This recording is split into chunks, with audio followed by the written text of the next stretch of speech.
নমস্কার বন্ধুরা, চম্পার ঘরোয়া রেসিপি চ্যানেলে আপনাদের সকলকে স্বাগত। আজকে বানাবো থোড় চিংড়ি। তার জন্য আমি থোড় নিয়েছি, বেগুন নিয়েছি, দুটো আলু নিয়েছি, দুটো পেঁয়াজ নিয়েছি। থোড়গুলো আমি এইভাবে কেটে নিয়েছি। 1 চামচ নুন মাখিয়ে রেখে দেবো আধ ঘন্টা।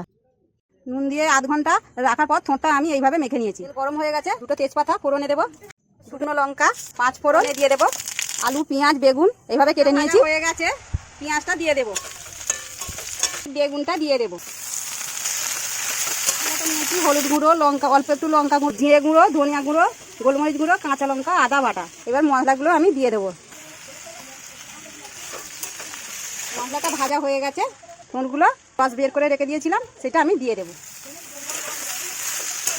তরকারিটা ফুটে গেছে, চিংড়ি মাছগুলো ভেজে রেখেছিলাম, চিংড়ি মাছগুলো দিয়ে দেবো।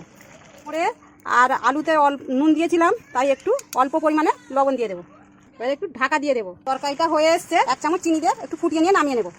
তরকারিটা আমাদের হয়ে গেছে। আপনারা বাড়িতে এইভাবে বানাবেন আর আমার চ্যানেলটাকে লাইক ও সাবস্ক্রাইব করবেন।